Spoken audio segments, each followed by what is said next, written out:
Iuno has just been revealed to be coming out in the Wuthering Waves 2.6 update, and additionally we have also been able to see some of Iuno's animations that have been revealed by Kuro Games themselves.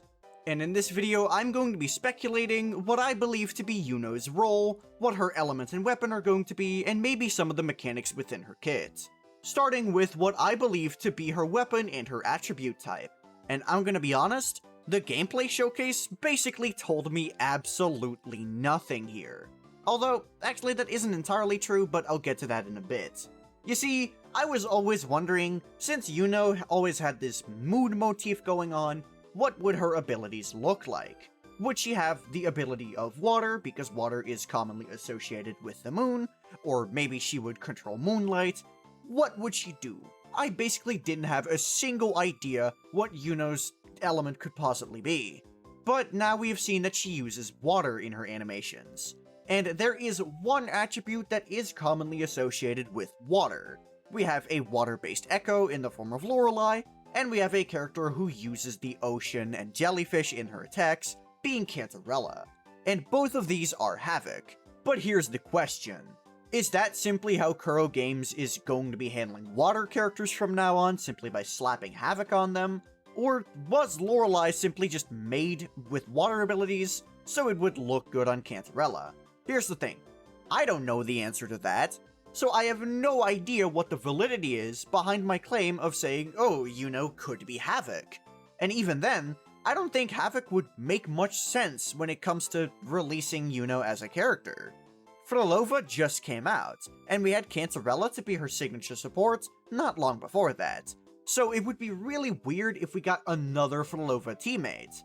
Sure, she could be Roachia power creep within the Frolova team, but honestly, I don't think that this is the case. I feel like Frolova's kit is way too conveniently good for Roachia in order for Roachia to get power crept already in this team. So honestly, I'm kinda left feeling a little bit confused with her. Another possibility for her element could be Arrow. Honestly, Arrow doesn't make much sense to me when it comes to the moon motif. I really would have never considered Arrow if it wasn't for the Fenrico Echo that we got in version 2.5 that currently doesn't really have a home. It boosts both arrow damage bonus and heavy attack damage bonus by 12% respectively, and it's currently only found on the Dream of the Law set, so it's clearly not meant to be a substitute Echo for anyone who uses Welkin or Windward. So let's be real here. This has to be an echo for a new upcoming character. Augusta has basically been confirmed to be Electra at this point, so Fenrico could be a Iuno echo? And I guess you could say that she's Arrow because the moon hangs in the sky? I don't know, it all feels really contrived to me. Not a single attribute really makes sense in my mind, but we're gonna have to pick one. And if I had to pick anything, I guess I'll go with Arrow because of the Fenrico echo. But really, just know I don't feel good about it. And then it's time to talk about her weapon type. And I have two primary ideas here. In my opinion, she could either be a rectifier character or a pistol character. Now let me talk about it a little bit more. So here's the thing, right? Is anyone expecting her to be Broadblade or Sword? Be real with me here. From the animations we saw, there was not even a hint of a sword visible. And I guess you could say something similar with Zani and Gauntlets, but at least she's still bashing a giant shield into people, which is a pretty Gauntlets thing to do. I don't think that Iuno could possibly be Gauntlets, Sword, or Broadblade. I just don't see it as a possibility. Almost all of her stuff is ranged, and honestly, I just think it wouldn't really make much sense with her character to make her a Gauntlet, Sword, or Broadblade user. She doesn't really seem like the brute force kind of character. She really does feel like she would attack from a distance, which she does. She is an archer. So that leaves me with Pistol and Rectifier. And between those two, I don't really have a definitive option that I prefer compared to the other one, but something in my mind just tells me Pistol. Like, I just kind of look at her and I see a Pistol character. You know, makes sense? No? It is what it is. But honestly, both Pistol and Rectifier seem, you know, pretty equal in my mind when it comes to likelihood. Frolova's a Rectifier character, and I kinda got some Frolova vibes from Iuno's animations. I don't know, nothing really seems that set in stone to me.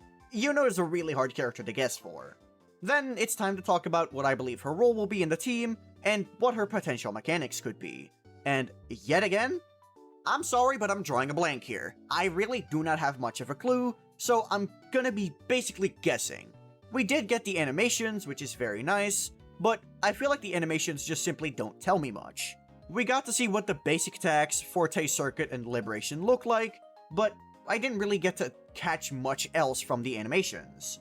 One thing that I did take notice to is the fact that Iuno's aerial state doesn't seem to have a certain set duration, or perhaps it just lasts a long while, which means that she has potential for some incredibly long-lasting rotations, which I guess could make her a DPS, but if we go with the arrow assumption that I had earlier, I don't think they're gonna make her a DPS. We already had Cardathea not too long ago, and I do not believe that they're willing to make another arrow DPS this soon.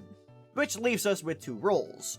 Either she is a sub-DPS, but cannot have any erosion because that would conflict with Shakona's recent release, or she is a healer, in which case she again cannot have any arrow erosion mechanics, because that would make her conflict with the Arrow Rover. Normally, I would have Arrow Rover be a consideration for a character to be power crept, but considering that we do not have their S6 R5 yet, I don't think Kuro wants to power creep this character just yet. So basically, if she does end up being Arrow, I don't think she's going to be a character for the Arrow Erosion team. It has simply been way too recent for me to consider them getting power crept. But when it comes to regular Arrow teams, I think she's still fair game, in which case she could be a sub-DPS or a healer for the GN team. GN came out all the way back in 1.0, and his best hypercarry team, and I mean hypercarry specifically, dual carry with Frolova is not considered in this statement, but GN's hypercarry team has not seen an upgrade since the Shorekeeper, which, as we all remember, is a fat minute ago. So it could be possible that Kuro Games is currently in their bumping up all the lower tier phase.